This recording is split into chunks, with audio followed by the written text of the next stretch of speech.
Welcome to a Business Life series brought to you by Hub Yuno. The inspiration for this series is best summed up by two of our favourite quotes. An investment in knowledge pays the best interest by Benjamin Franklin, and Warren Buffett's the best investment you can make is in yourself.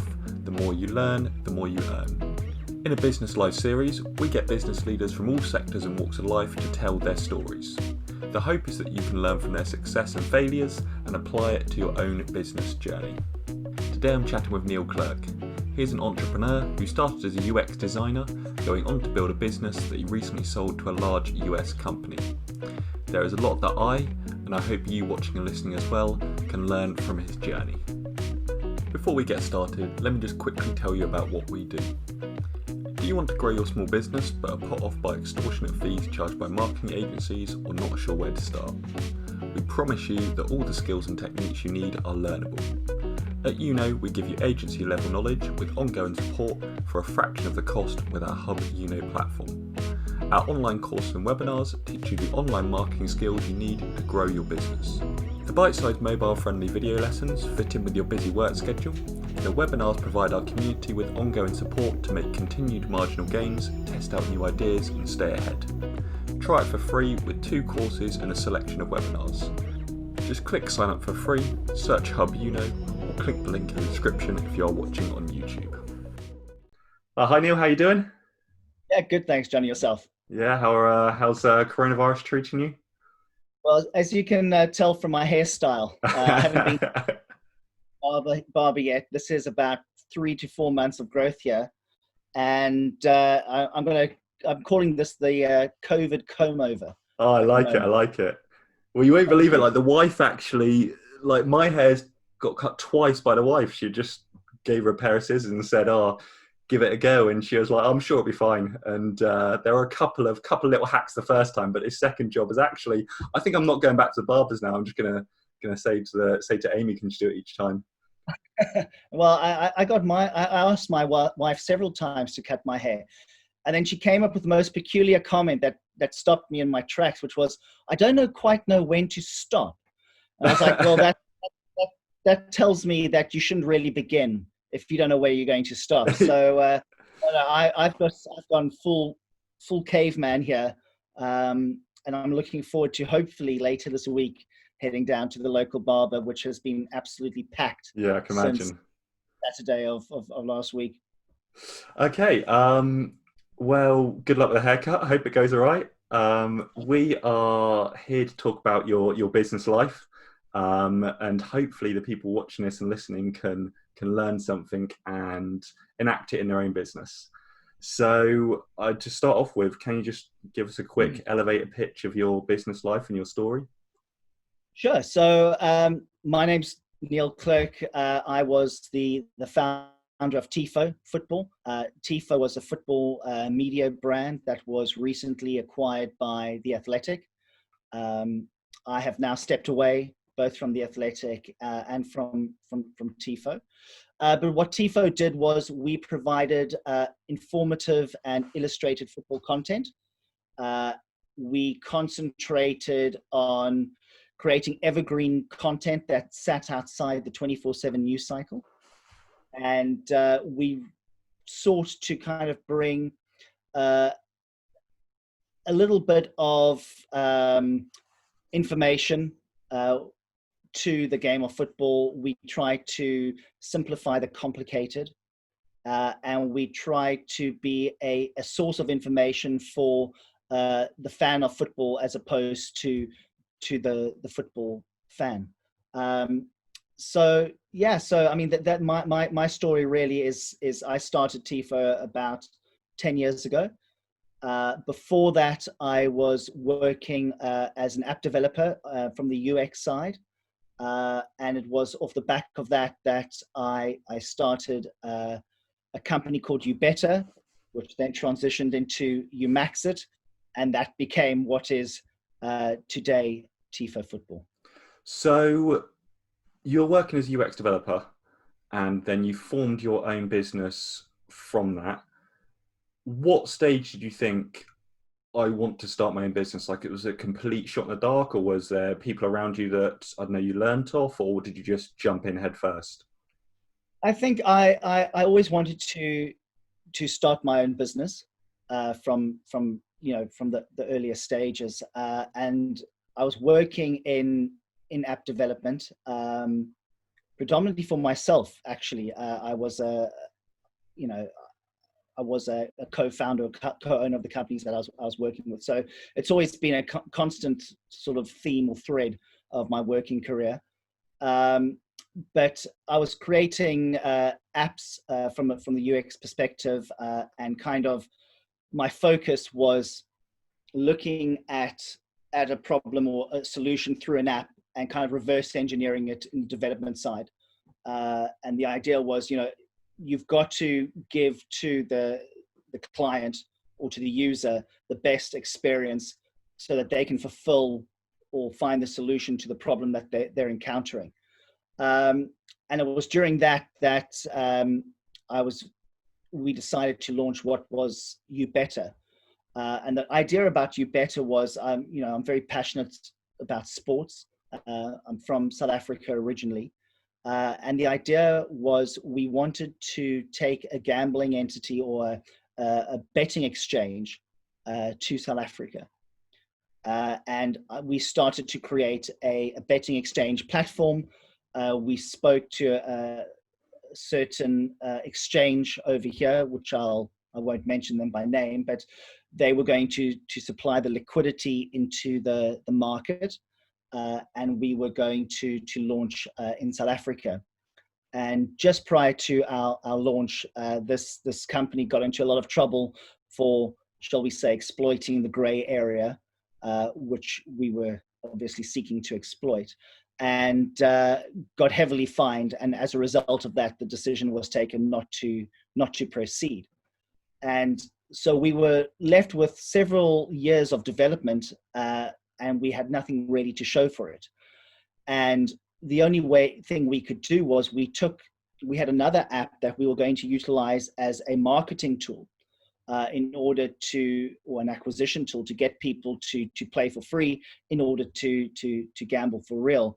And we decided that we were going to launch this marketing app, which at that time we called You Better, and it would later become You Max It. And the idea was that if we could grow an audience for it, we would then see if we could effectively monetize it as well. And so was born You Better, which was a free-to-play predictor game in which people could simply predict the match outcome. So a home win, a draw, or an away win to 5 Premier League games. And if they got all 5 correct, they would win a share of a £2,000 prediction pot. So we launched, that was our first foray into it. And it was very successful. I think in no time we had somewhere between 30 and 50,000 subscribers, because I think it's fair to say everybody loves free money. And we had 30 to 50,000 subscribers, probably about 60 to 70% of that were playing each and every week. And we started to think about ways in which we could grow it. And the idea then was, we didn't have any real budget in order to advertise it or to market it, because those funds we were putting into the weekly prediction pot.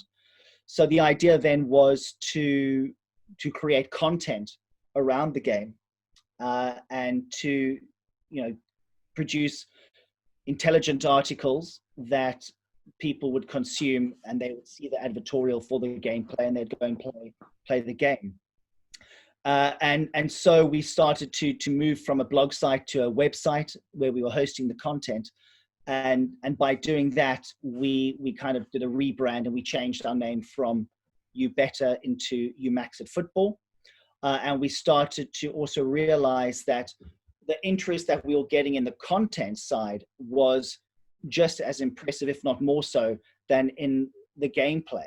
And possibly more importantly, what we began to realize was our ability to monetize the content was far greater than the monetization of the gameplay itself.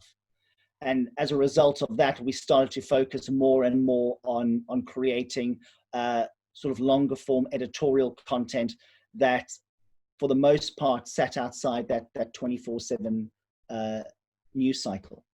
And then over time, we began to realize that the content was king here. The gameplay sort of started to fade away, and it was eventually closed down. And we slowly found ourselves transitioning from editorial content into video content. And then ultimately we began to exclusively create video content. And that saw the birth of what is now today Tifo Football.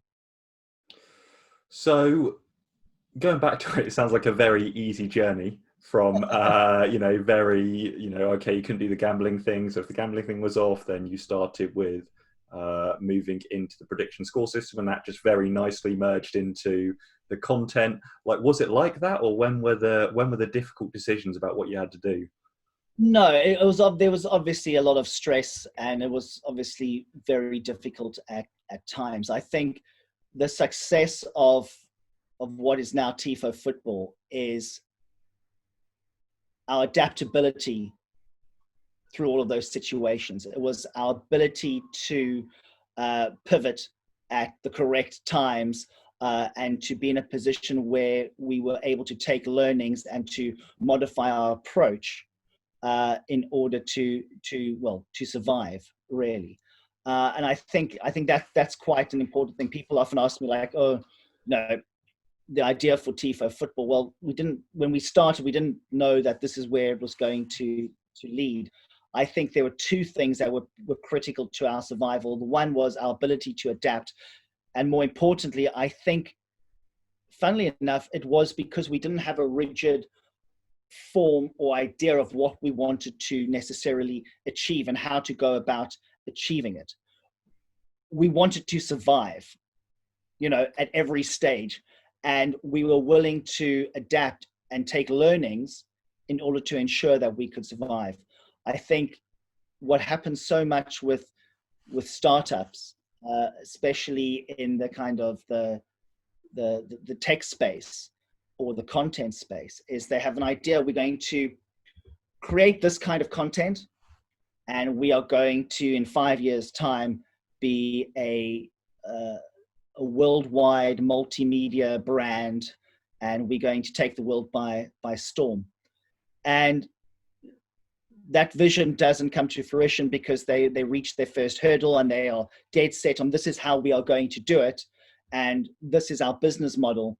And when it doesn't work out, it's kind of like, well, what can we do?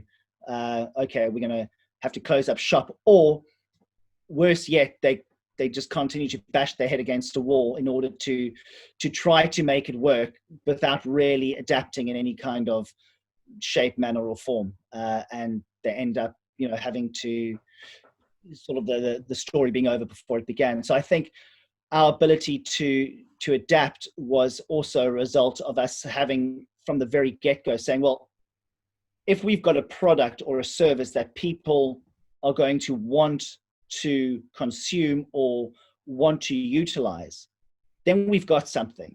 And that's the point, I believe, at which you go, right, how do we monetize this? How do we effectively eke out enough money in order to keep it going and to survive?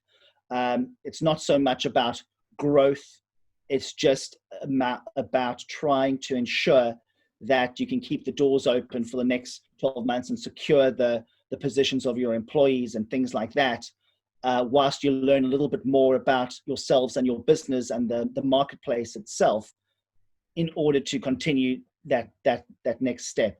I think, not everyone has obviously the freedom to be able to do that, for obvious reasons, or the resource to be able to do that.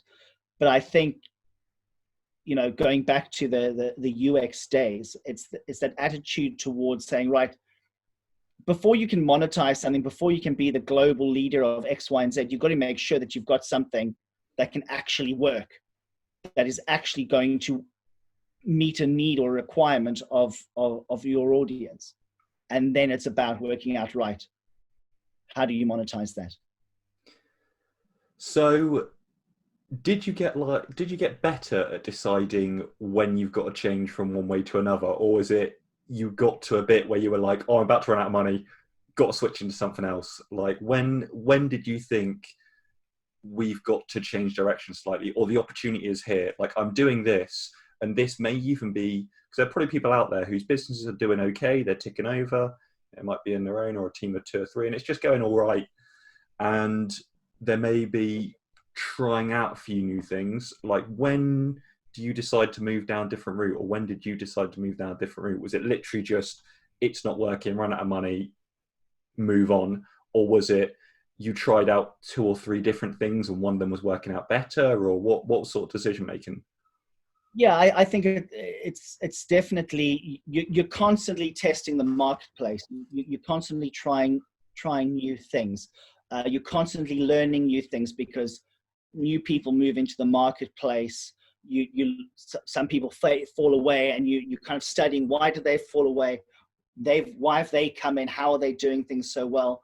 I think it's understanding where you want to get to a certain extent. But it's also about meeting your own expectations of what you are doing. I think there's always that gut feeling of, something's not right yet. This is not sustainable. Right. Let's try something new. Let's see what the marketplace is doing and what it's feeling. I genuinely believe that, we did become better at doing it. But in all cases, it was ensuring that, you gave yourself sufficient time to learn the necessary lessons. You didn't throw the baby out with the bathwater. You took your time to understand what the context was, what your readings actually meant. Because there was often times that, nothing was really happening, but actually we were being quite successful. We were moving forward, but to the outside eye, perhaps there was nothing changing. We were just treading water.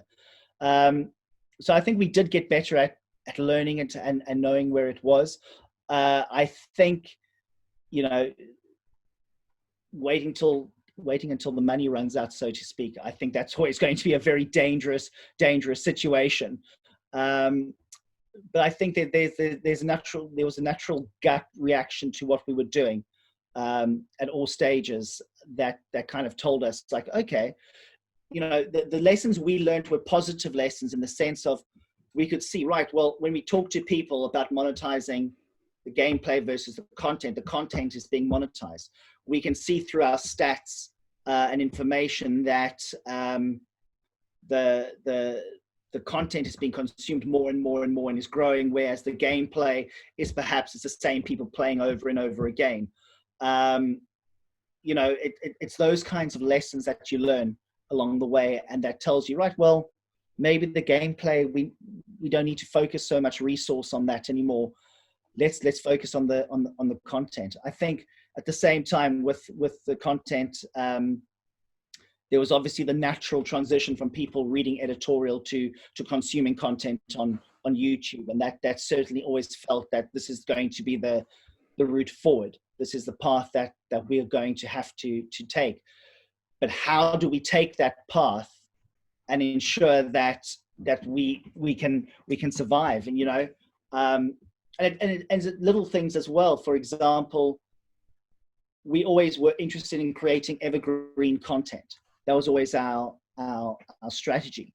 So we didn't have to compete in that 24/7 news cycle. So when we encountered issues in terms of footage or live footage in order to showcase a tactic or something, or perhaps it was the use of a photograph, you'd have to have the rights to utilize that information, which costs an absolute fortune. So we realized very soon, well, we're not going to be able to afford to do that. So how can we get around this? Well, we can illustrate ourselves. We can draw the images. We can not require footage, live footage or photographs. And kind of, as we kind of adapted to those kinds of issues as well, we kind of created a niche for ourselves that no one else was doing. And we were able to go, right, well, this is how we differentiate ourselves. This is how we distinguish ourselves from the opposition. Because ultimately, we've met a hurdle, we've overcome that, and that is our point of difference. So the reason I quite like your business story is that there's a lot of changes and sort of using data to veer from one side to another until you've found the winning formula. And there's probably a lot of people out there who are watching this who may have a smaller business, or they may be doing that kind of one thing, but maybe got fingers in a few other pies, testing a few other things out. And the reason you're saying you made changes was based on user feedback, either through quantitative data that you had, how long they're spending on a game, etc., or qualitative, actually going out and speaking to them. What would you say is the right mix between like stats, or did you find most of your insights from going and speaking to your users or your customers? Like, where did you get your insights from, which were like the most useful? I think it was probably 50-50, to be honest. The quantitative approach was really good, but equally important was just the comment sections, both on the videos themselves, or on social media, or the way people would speak to us on a personal level when we kind of met them in the real world. It was, I think at its core, though, we were always very interested in creating content that we personally enjoyed and liked. We were always our worst critics, and we were always the hardest critics. We always wanted to, if we felt that if we thought something was interesting, then it was worth sharing with people, because we didn't view ourselves as more knowledgeable per se as anybody else. We didn't feel ourselves in an elevated position or anything like that. We simply thought ourselves as equal to the general fan of football, and we wanted to provide content that we enjoyed watching or listening to or reading, and we just had that belief that other people would feel the same way, and thankfully it did. I think it was balanced.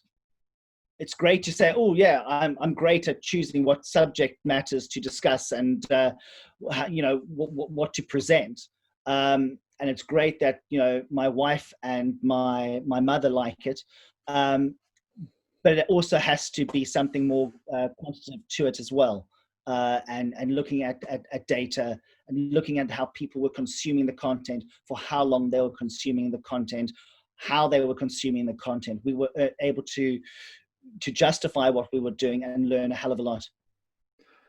So once you got into TIFO and TIFO started going well, were you just, okay, TIFO's going well, let's put all our resources into pushing that as much as possible, or were you still looking for other ways that could work, or were constantly testing new things?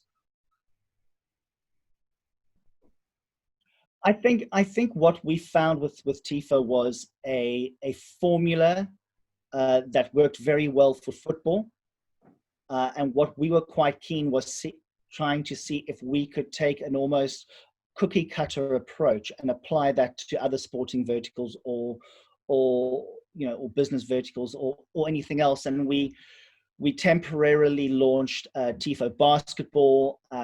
We then did a collaborative bit on looking at politics, and we had limited success with the other things, but I think the takeaway was that in terms of the kind of informative or explainer content that kind of was a step away from the 24/7 news cycle, content that didn't try to express an opinion per se, or certainly didn't try to join that race to be right. It was trying to be neutral. So it was trying to present fact. I think there's still, across most spectrums, a huge demand for that kind of content, and a desire for that content. There's a massive dearth in that content at the moment, and the trick now is to say, right, well, for the respective vertical or the appropriate subject matter, how do you present that? Yeah, it's one thing to write a script and narrate a story about it, but how do you take the user on that visual journey with you, so that he or she can feel that once they've consumed that content, they're that little bit more smarter or informed, and they've got one over their mate. So I think there's we realized at TIFO that there was an appetite for this kind of content, and the trick then was to find the correct format in order to present it. And I like that part of it because it's, you know, if you heard the sort of initial part of the story, it sounds like tried out a load of things, found TIFO as a winning formula, did TIFO and just move forward with that. But even when you were within TIFO, there was a number of ideas you were still testing out and still pushing forward to seeing if there was any expansion possible. Just a slight side track. Like, so you obviously, you're not scared of failure or things going wrong, and like you constantly want to push forward. Is that something that you like picked up younger in your life, or did you like learn it through your experiences, or, you know, that sort of attitude of trying out new things, not being afraid of something going wrong, like always kind of moving forward? I don't really have an answer to that.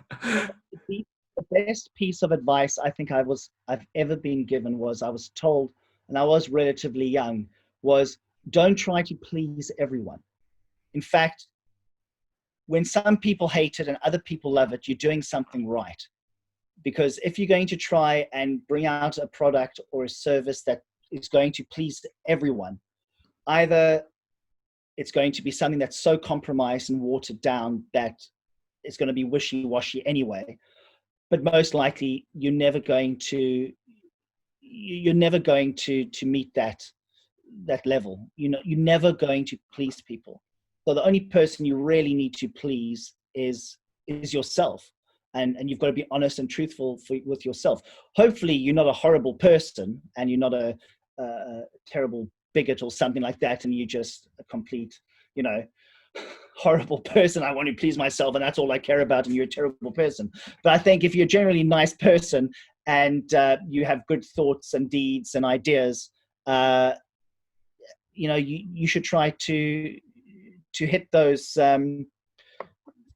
You should try to ensure that you create content, or whatever it is that you're doing, that you're able to look at your work after its completion and say, yeah, I think that's good, and I'm sorry that nobody else does, or I'm sorry that only 50% of the people do, but you know, that failure is going to be on my own terms as opposed to other people's.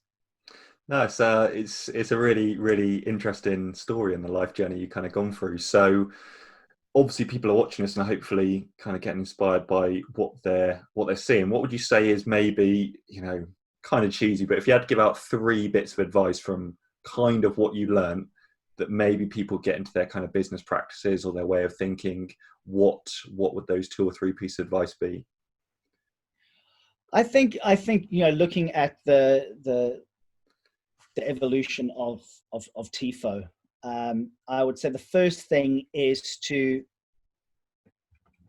have an idea, great, but test that idea. You know, whether it's a product or a service, understand if there actually is a demand or a want for whatever you're creating. I think, you know, and then have a think about, right, how do I monetize this?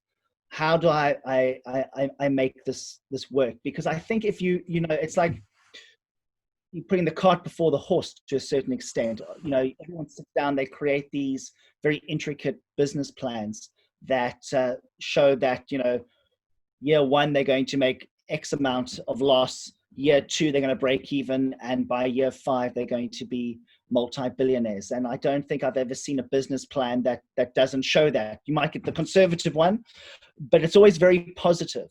And the people you look at the what they're offering, or you say to them, well, what is your reasoning for this business plan? And they've done no genuine testing. There's no product or service out there. They're just kind of feeding off what somebody has done before or is doing at that time, and they feel that they can do it better without actually having done it better or tried something.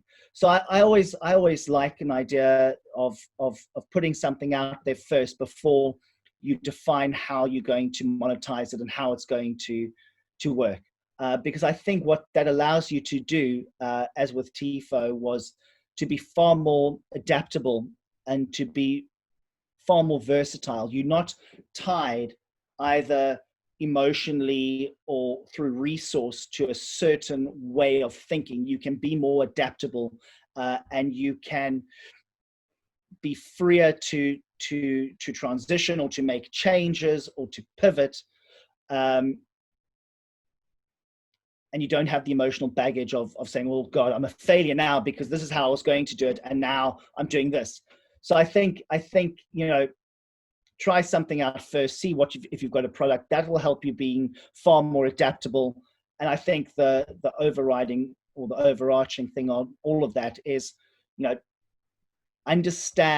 manage your expectations, understand that you're not going to please everybody, understand that it's going to take time to be successful, understand that, and most importantly possibly is understand that genuinely the audience or the people out there aren't necessarily waiting for you to bring out this service or this product or anything like that. Be a bit humble and just manage all of those expectations. Cool. Yeah, that was a really, really good chat. Thanks, Neil. And I hope that the people listening or watching kind of learned something from that they can put into their business. And I hope they see us next time on a business life story. Thanks a lot, Neil, again. Yes, thanks very much, Johnny. Good luck. Nice one. Thanks.